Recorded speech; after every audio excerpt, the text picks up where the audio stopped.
Okay, welcome back. Ready for Taylor Swift's second release. We'll see how this one goes. I'm expecting, pretty something similar to her first one, but just by judging the cover, I can see there's going to be a bit more of a pop influence on it. Probably a little bit less country. We'll see if that pans out.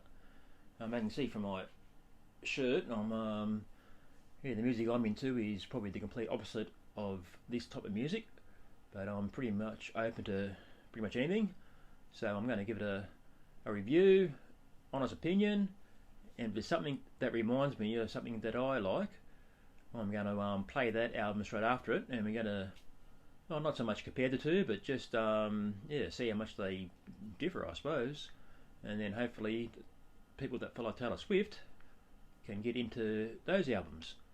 So we're going to press play. Oh, before we start, I forgot to have a beer with the last Taylor Swift album. So as I said, I'm expecting pretty simple music. So I got a very simple beer, just a simple Carlton Dry, nothing special at all. So let's hit play, and we'll see in a second.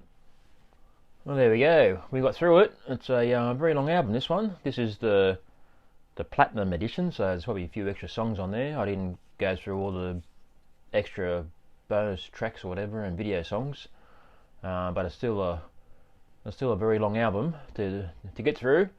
As far as the music goes, it's pretty much in the same vein as the first album, a bit more pop orientated. Production a little bit better. It's hard to sort of compare it because I really have probably forgotten what the first album was like. I ain't listened to it a couple of days ago, but pretty much gone out of the old memory bank already, which says a lot about the music. Doesn't really hold, but no.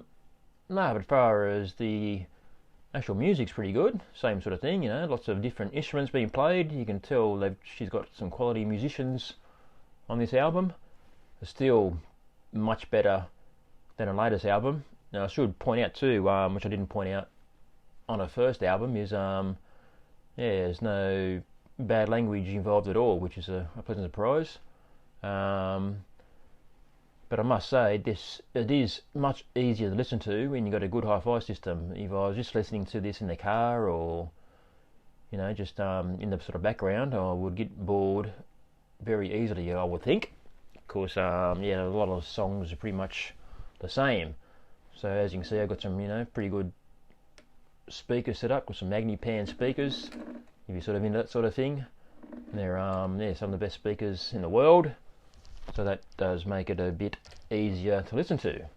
So as far as the tracks, pretty generic stuff, the first couple. This was a very pleasant to the ears, just having piano playing, very good audio quality there. Second song, that's probably the best song for me, that made my ears prick up and really got into that one. And then of course, as you scroll to the end in the credits, it's got the songwriter is Liz Rose. So I did some research and found out that she's pretty much a professional Nashville songwriter. So when those sort of people are involved, it's normally much better songs. So there we go through it. Superstar. There's 15. This song, it's not the greatest song I've ever heard, but it did sort of strike a bit of a chord with me because I've got a son who's he's 16 now, but when he was 15 had a girlfriend, and the name Abigail came up in the song, and that's what her name is. So that struck a bit of a chord. I think Love Story is probably a song that was popular at the time. The sort of that's one I've heard before. And where we go, I think it was in a song called Superstar where she mentioned in the lyrics it was wild-eyed Southern girl. So I thought, I know an album by 38 Special called Wild-Eyed Southern Boys. So that's a song that's the album I should say I'm going to listen to next, and that is a country / pop rock album from the 80s, actually from 1980. So we're going to listen to that one and then come back and I'll let you know my thoughts on that. Oh, here we go with 38 Special, Wild-Eyed Southern Boys.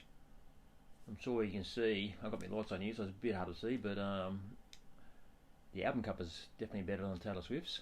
I suppose that's a subjective thing. But nah, it's just great to hear, great to cleanse the soul of yeah, just great to hear that some crunching guitar riffs and guitar solos and drums and bass again.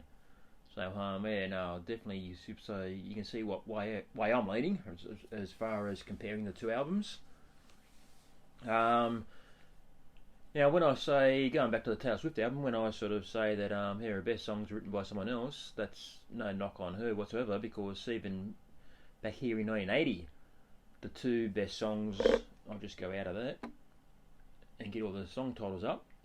So Hold On Loosely is by far the best song on this album, and nothing really holds up or gets any better than that. And the second best song is Fantasy Girl, and those two songs were written by or had a helping hand by Jim Peterick, who is in a band called Survivor, and this is released in 1980, and only 2 years after this he wrote Eye the Tiger for Rocky 3. So yeah, very well known and prolific songwriter. So yeah, that just proves that that's everyone needs a bit of a helping hand kind of thing. But still, from top to bottom, this is a pretty solid album. And the best thing is it's short and sharp. Only goes for about 40 minutes, or even a little bit less, I think. And you're sort of in and out pretty quick. But just chock full of anthemic songs. It's not really a country album. It's more of a southern rock, or a bit of a pop twinge. But it's all melodic rock, I should say. Well, back in this day, it was called AOR rock. But anyway, all that aside, it's just a pretty awesome album from start to finish. Something that I could go back to every couple of years and listen to again. So as far as comparing this against the Taylor Swift album that I just heard, it's pretty hard to compare them. But I would definitely give the win, I suppose, to this album, 38 Special. It's just much easier to listen to. The production's just as good. It sounds great.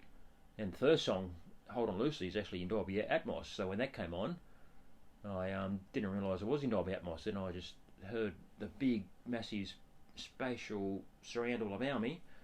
Then I looked on my AVR, which is down there. I can zoom in, and as you can see that now actually, all those 5 speakers are lit up.